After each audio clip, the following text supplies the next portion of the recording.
KCBCക്ക് വിമർശനവുമായി പ്രതിപക്ഷ നേതാവ് 800 ബാറുകൾ അനുവദിച്ചപ്പോൾ KCBCയും മറ്റും എവിടെയായിരുന്നുവെന്ന് പ്രതിപക്ഷ നേതാവ് പ്രതിപക്ഷം സമരരംഗത്ത് സജീവമായിരുന്നു. മറ്റാരെയും സമരത്തിന് കണ്ടില്ലെന്നും VD സതീശൻ. ഞങ്ങൾ സമരം തുടങ്ങി. ഈ 29 ബാറിൽ നിന്ന് 800 ബാറായി വർദ്ധിച്ചപ്പോൾ അവരെന്ത് ചെയ്യുന്നു? സർക്കാർ 800 ബാറുകൾ അനുവദിച്ചപ്പോൾ പ്രതിപക്ഷം എവിടെയായിരുന്നുവെന്ന് KCBCയുടെ മറുചോദ്യം. ബാർ പിരിവ് വാർത്ത മാധ്യമങ്ങൾ പുറത്തുവിട്ടപ്പോൾ മാത്രമാണ് പ്രതിപക്ഷം സംസാരിച്ചു തുടങ്ങിയത്.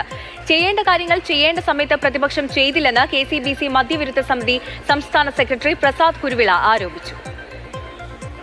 ഈ സംസ്ഥാനത്തുടനീളം മുക്കിലും മൂലയിലും ഒക്കെ ഇതുപോലെ ജനദ്രോഹപരമായ മദ്യനയം രൂപീകരിക്കുന്ന കാലഘട്ടത്തിൽ നിങ്ങൾ എന്തുകൊണ്ട്, നിങ്ങളാണല്ലോ പ്രധാന പ്രതിപക്ഷ കക്ഷികൾ, നിങ്ങളാണല്ലോ മദ്യനിരോധനത്തിന് അനുകൂലമായ നിലപാടുകൾ സ്വീകരിച്ച നിങ്ങൾ, എന്തുകൊണ്ട് നിങ്ങൾക്ക് ഈ ഒരു നിലപാടെടുക്കാൻ പറ്റിയില്ല? എന്തിനാ വെറുതെ KCBCയെയും KCBC മദ്യവിരുദ്ധ സമിതിയെയും പഴിചാരുന്നത്? നിങ്ങൾ ചെയ്യേണ്ട കാര്യങ്ങൾ ചെയ്യേണ്ട സമയത്ത് ചെയ്തില്ല എന്നുള്ളതാണ് ഇതിനകത്തെ ഏറ്റവും വലിയ പരാജയം.